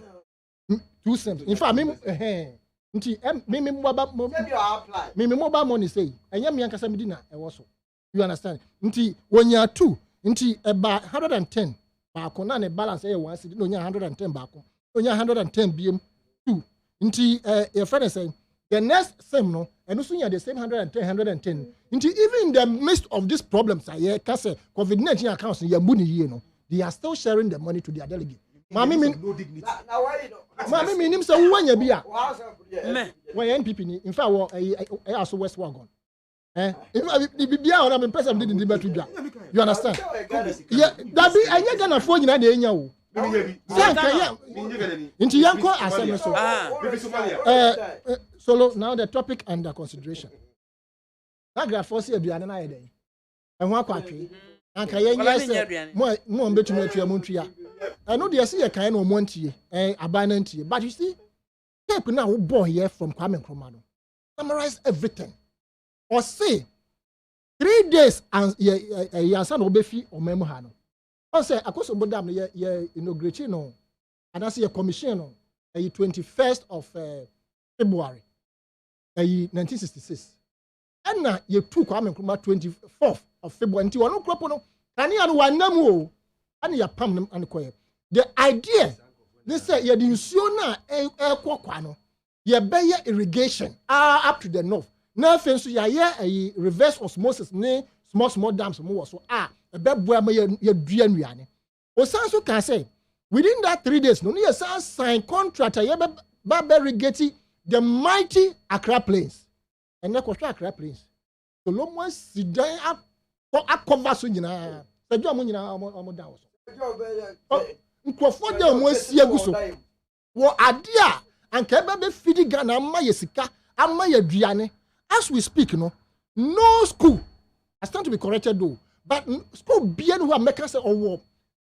acreage of a maize 20 acres no but ye no na yankasa ye school aburo ye kotwa aburo no ba ye noa wo school ho e ma ye chema obi anya bidi de ebe wo no so ye tutu de asi ho ye de ye koyam in fact I select ye na ye class prefect for no ye na be ni pass na mo na be koyam aburo no nti me no ho asahwese de na ebi yi ni pa be se 2 na efriye ye kura se ho no mo akodi ada town no mo akoyam na yaba na yaba ye ni more nti ye ka banku ema ye ma obi anya bidi.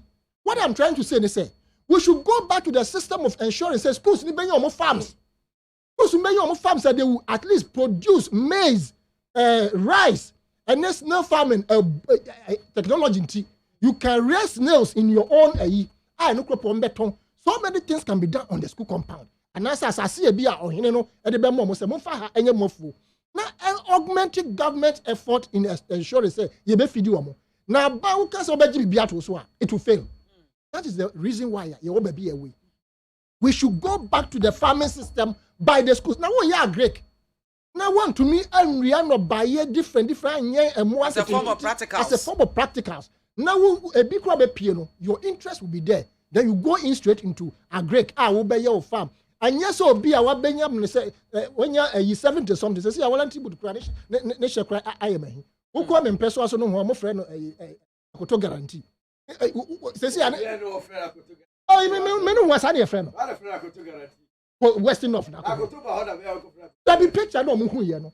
I say kuafo no amom aboto say wa hwe. Ade wa mama ye hwe. As you are preaching say your friends are planting for food and jobs.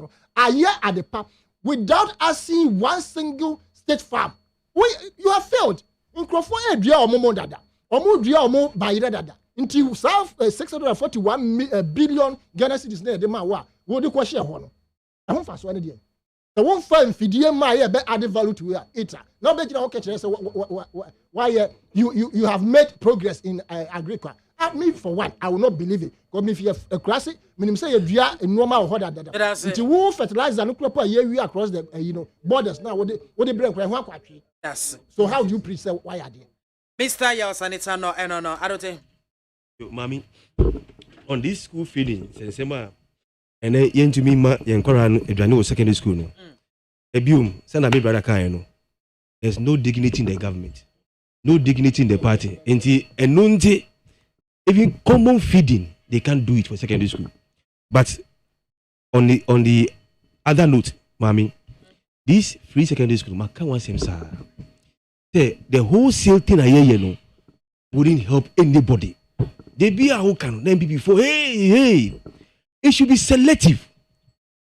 Oh, it should be selective. Now, I think it's not even fair because Obi a day student, you know, can say or fuck cow, maybe a meti. Achimota how I make school Accra High day student. Befa can be every day. Obi the boarding house at the same place no. Only a free. So what is the equity over here? Oh, because day students no on that school more in electricity and water no. Apart from morning to afternoon or no, it doesn't benefit from electricity and water and the feeding. No coffee. So mama did it once. Okay, for once. But another boarding house no, it did 3 times. And so even the thing is not equal. I think say it should be selective. The physical school. Wholesale there. These are the challenges we have. Should we abolish the boarding system? No. Okay, almost very difficult. Difficult. Obi BR secondary school. Which not BEC me boy. Now BEC is which you write per a district. Every district be a economic situation. That be so BC. Me school me call you know. I also West Municipal Assembly. I also West. Aye Jowulu, it's Legon, Abelimpe. Me bana se me say my parents cannot pay my secondary fees. You can see say me chantro because schools in this area, you know the worth of the schools. Now me school, ebia far away in the village, Tampoli area be as a district. Me free or I ban secondary school. If I tell you I cannot pay, no, can't you see say it's true I cannot pay? So we can have better research. And non conform to be then a bank can hold them. None of which see the whole thing. Then finally say we spent 2 billion in taking care of them academic year, the whole school.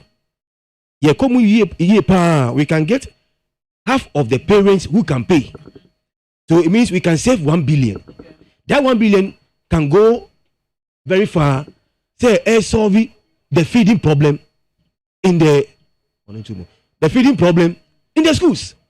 Oh, and they be my example say. Yen funny say obi oyejuma your bank be kroma. Yen go be in the banks. Some of them are managers. Now obi ani buy eco money star. Out 4,000 a term. Academic year ni na 12,000. Ni buy edu preseka. 1,500 the whole year no. O say bet yama. As against mami bi a oton wache. And if I know so presec the same presec no. The same 1,005. Let's say and you see in every policy be a odibano. Obi be one policy no. Be equality and equity. Equality is different from equity. They are two different things. Indeed, the policy must bring what? Equity. Those who can pay them pay. Mommy, you see, what you say, no?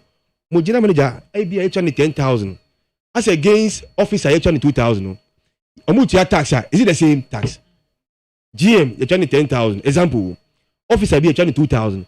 Omu PAY, you don't pay the same tax. Why is the 10,000 man paying more? Essentially, or no? The same thing.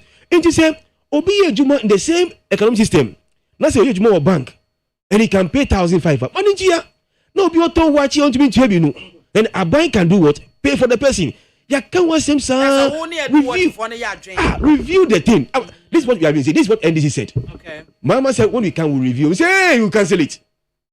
Obi can say, it's affecting the quality. To review the thing, tweak the thing. Policy BIA bano. Sebi. You need to review it. You can't say, hey, cancellation. Hey, cancellation. Hey, cancellation. And to me, I support the review. Now you can conform to me. A bank should hold them. Those who can pay, allow them to pay. And now another option. Boarding house is more or less like a luxury for me as compared to day schools. Because they say Ofaka, they be he pays like 10 Ghana cedis every day. Put it together for a term. Now some friend is semester. They go to school like 4 months, 5 months. Compared to the boarding house. So I think say Obi Biara and the boarding house. At least a bank can come with a policy say you should pay something to support the management of the boarding house. Say 300 cedis be a they should pay. So we can not say Bia or not watch or Nibia. A bank can find a way for them. But I think say if someone is selling watching, selling about the boarding house, say the whole year 300 cedis. What they feel now? Sani Panu will find a way because the banner a call. The banner should not be BEC and Sana or do secondary school. A home is not free. And they are paying it. Oh. So we need to sit down. Policy, yes, and to change and review the whole policy. So be anxious say a year. Because it's 1.2 million students. Let's say 1 million students are coming out every year. In 10 years' time, 10 million people. And the population is 30 million. What do you mean? Say 40 million. 10 million I can't want. Yes, you must share deal. Yes, you. But meanwhile, they don't have that knowledge. And they are coming to take over from you, mommy. In 10 years' time, as the host. In Ethiopia, Otiwa, he doesn't even know how to control. Because if he can't control, he solo. He will talk. Who is that control? I'm telling you. No, he will talk. Thank you. Inti, mommy, I want to say for the review. Alote, Emmanuel. Oh, meanwhile, I said I don't tell you, no, and this is not a problem. Opposition, I can forgive him. The woman said, free SHS, I had a part. Very good.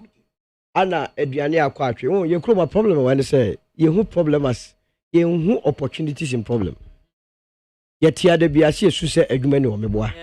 In this me, Metier, and me person make his car out of the free SHS. Yes, Ediane, Omunya Bindi. What do I do? I'll go and look for land. Sort yes, ye. Nanka Macopebisia, Media no buy no Omunyano, na media supply buffer stock, menya musica. I'm Pempi, no. Ye pese abai de bia What out here? Look, buffer stock is owing the existing farmers. You see, me addressing you see before I say answer na baby man wa ka bibia no. Na minim baby asem ye de eko. You see, ye krom another thing ye create ye ya meskafo ayi nipa bonefo. The assumption is we skinia no una utua eto dodo. E jade interest skinia wo utua to dodo am dia support o man no. They buy enjoy free education bia enye. Church yes here. We shouldn't do that. Now osaka bi say obi a oko school aya waso bia Morning Star. E den aka so ntumi tua school fee. Share enipa bia o act rationally. O de opa ambe ka kiro say ma buy enko review policy no. Then ka so obi okọ private school bia no. Ye be friends say obetua school fees omo ekọ saito no entua. I'm telling you say Ghana for do be yom back saito. Quote me the last BC you are not even abreast of what is happening in the system. Yeah? And private school for extra exams omo ko secondary school sir. Ye ma public schools no priority in placement. me when I catch us obwa ya ni 30%. You place public schools ahead of private schools. And you know what people are doing now? Obi man the back of private school or do form 3 now. Where you know public school. So you are talking as though human beings will not act rationally. Such as say. And the queer woman say, Yenya Yesuni buy, so you buy anaka corruption was him. One of the areas of corruption wapa a school a free SHC. Any a school for a headmasters in school management board a town we are needy. Yan can cre Ediania Kono, number 20 year connection, near co 20. And I know Eastern region, no national security, AKWAFO binum. Yan yedi and wabro, but under no secretary, MAAME for bra bro mo remu and son one show ba. Now when you are kept busy and I'm telling you, but they are sharper, smarter than any generation. Quote me anyway. Akakra, because of the way but who can say Sabu answer? You can't go closer. And they are technologically savvy and Akwada. Of an aquada ya won 3 years of our phone and no more between the ayano yan ya brand who phone granny gane and that's an catch ya me and creating impression say and then one more musia and omo some of freya the kwabruchia omo years any ade the whole thing say nipa ni here kadia odi besu ande PSHS yes you bet me and system yeah policy biano oh yeah 5 years no day wahwe baby e kwache no na why but the why ye kan on one flag bearer okodina bole bamboya je de pem de say entuba betwe was me the son of BIAMAH go read my lips there is no way me twa free SHS mo da why did he say that there yes. Because who could touch the pet what touching the soul of this country yeah think ya did it to say young the papa absolutely fantastic on the way out there fan aban me no ka say Ministry of Education ni aban cabinet level ya start ya ye mpensempese mu be be a problem any time to be catch say school management board ni bi wi anuane omo inflate ni o ma ye na binya asase mu catch o e di say bia na nke ye sisa de na no kra na you will not need say obema obi ba kwakutua school fees planting for food and jobs mo de ye me ba ho one of the reasons in tia free SHS buy no ye the planting for food and jobs buy make sure how coherent about the policies here free SHS buy ni bisa nkura no mbedi to the planting for food and jobs aba na ya sanso launch 10-point industrialization agenda say the be ya ye benya one district one factories the idea ne say enyoma bebre na school for nkora ne didi no e wo see etumi na factories a e betua adane no sort ya se ye wi a one district planting for food and jobs you will say dey ba ko edi enya e fertilizer na be ya ko launch petrochemical industry say the be fertilizer ni nya ye nyoma e koso wonim kromu a but policy be the chance an item amacho say ya nhwe ye na ya no na de bia ye ne say ana free SHS enye ye wono de o tinka betwatwa tolofo anu simame so tia se enti mesre baby aban behwehwem baby e koche obia no ye betene no na mom under no circumstance and also free SHS free ho free ho obi an ka say free no nobody say oh chale obi an ka say free ho adote mbacho obi an ka say free ho no say nyende obi an say eyade papa aboa ma obi on ma the bank oni ani da so kwa fantastic MPs ni aboa mo so free SHS buy ye no obi ma etimi awie secondary school but eni me bi ho no ma yetimi sesam a e ba boa Beyonce tie dia meken answer about me adane bibie ni no why research me no me no tie yi de ye tie bia ye busirem ka anasa tesem enu nti na make say ye din ka identify say enuane na esoto no omuwia ebi no mu wia so bia wo so sa de no kwa no because you must deal with data and that's your kind keke wo so sa de na no bia sa de no kwa unhu bio ye nkonkohwe buffer stock so bia na bills e call ko be inflate I say buffer stock omu su sa bind o maka over 300 million I'm calling say yenko audit sa buffer stock for no we must audit them bills are dey kono because nyoma ba ko a edi o manya ne say ade e be ka se yenko to 3 cedi no na okwa bra na esa se dey ma ban no yakọ 20 cedis I know one government institution omu inflate prices across board be you otwe enyu ahoma all the public institutions they inflate na ye wia ade ye beautiful ke be boa obia no procurement department that is what procurement department what you say Asema meka wanti o me say answer na wo oho be fina ka she review oho be fina ka she review afem bajo me samba muso because of time ni ho nti me pamocho 1 minute bajo koku the bull koku Samuel Atamil say koku anyu the over rehabilitation of Asumdwe Park is atano. Okay, someone can see discussing this. Mommy, what the media can I even assembly? I think say Koku should lay back. How? Because you see, when the papa and Bobus know. Somebody a caliber of President Mills. Busuya say waba state na Japan. But you cannot do anything. Do you think Koku acted on his own in his own capacity as the family CEO are saying the family are saying they are not the family are saying they are not aware of it. Then they should attack the government. Which government? Who consulted the government? It is the foundation. Why no bet me sorry na me fa say me am here. I'm sorry I'm a foundation say me corona veti JB dan kwa ne obi antimi operate in that vacuum. It is the government no man kwan say my point say member say obi a oye any individual na any organization bi abetimi asori say me lobby for this. I want to do this. Eti me ba ho aban. Look at me particulars ni me many I can do it. Ebia say be na kokunu ye na man that power no. Yeah, it is not right. First government so ministry I share culture ne chieftaincy money no manomaso aban otisu so anka so mo fi anka oka amamre pa any ahensem ho ne free okay nti ade wo mfe fie sabi kokusu lay back wo mfe fie yi obi di asem se abeto animu wo mfe fie yi kakra mfa ho na catch you say traditionally no there be member so if fie yi and amukan wo de kakra be fa ho no catch you say it is not right for you as an individual mean to me for me foundation na say I want to renovate Rawlins's Mako consulting government. No, you can't do it. Traditionally, it is wrong to the extent say if the tomb has been tampered with, the family can sue you. So he should stop. He is making it as to look as if to say Mills no without Mills image he is nothing. But you can do other things. Don't make Mills your a bema what to say without his name. No, you are useless. Oh no, first say be a Mills and wabuan the pain. No, it is through Mills and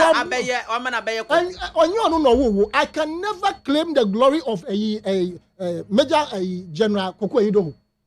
Say, you call a Yabobona Basua, na my back foundation. Me be promoted them.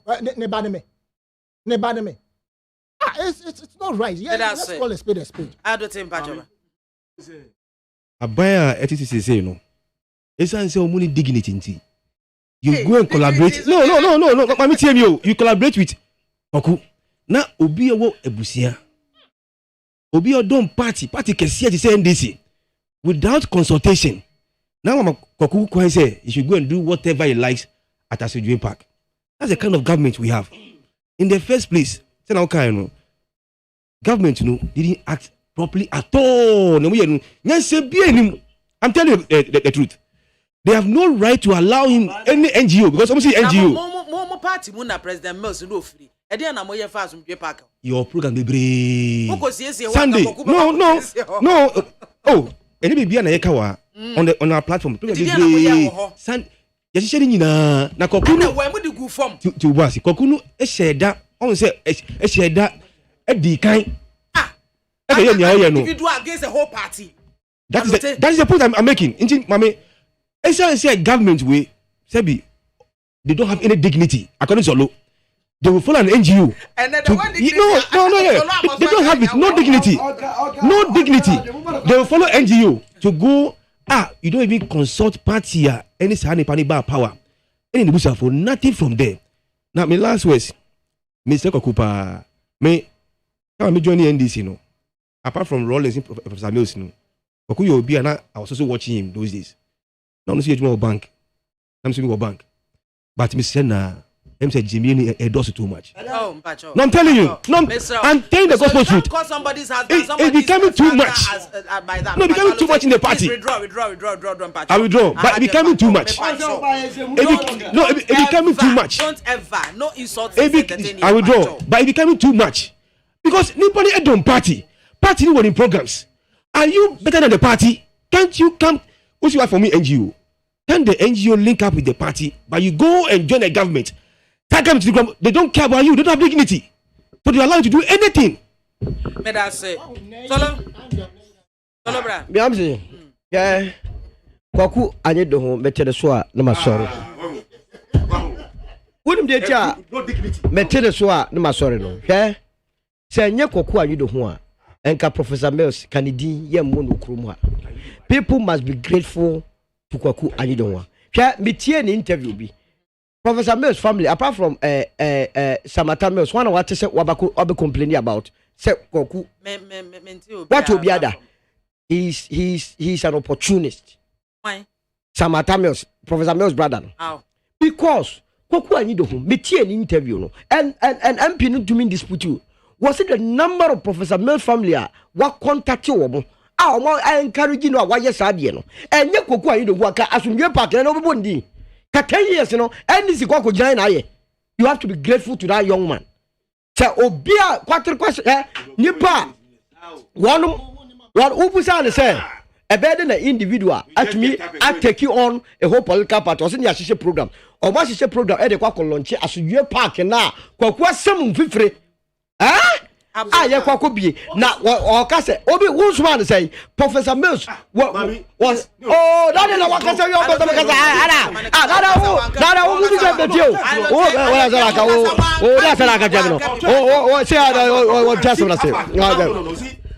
I don't know. It's not true. Professor Mills, Kwaku Anido Adarum, and the Yasekano. Professor Mills is 1 year. Ebusadia or your man Ghana, dear. He is a bona fide property of the nation Ghana. And you're saying you know, yeah, or you must in your park, and a better baby, your corner, grimoire, you bet Yeska, near tourism or tourist attraction. What you are in this? Oh, Mama, at this war, Papa, you, yeah.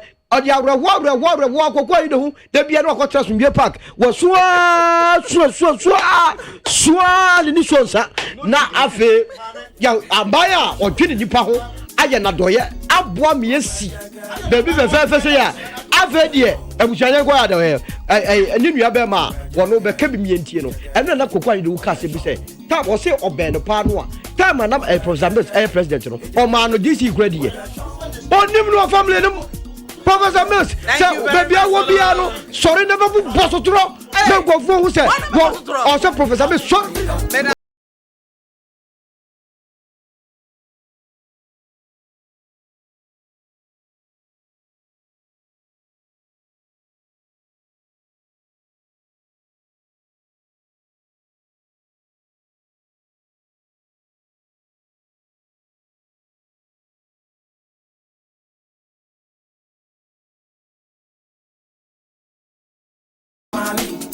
I was a man here, Jumadi, and I said, I come up production crew, Joe Adamia, Magjario, Sanjama, Isaac Brobe.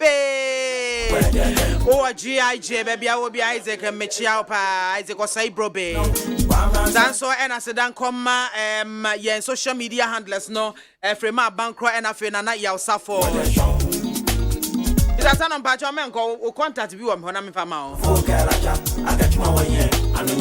And I've been paying you for and 1 bedroom me, Solomon Usu, NPP, Manuel Adote, Alote, and DC na Yao Asani Tano, political analyst. One hour man about Boami and Come. Meeting at the MAAME BIAMAH AKWAFO. Ebusia, men and bedij, my dear, which I'm Miss Orisui, Ola Michael Ebejedra, Waji and Tata, the Akufi, Macrao.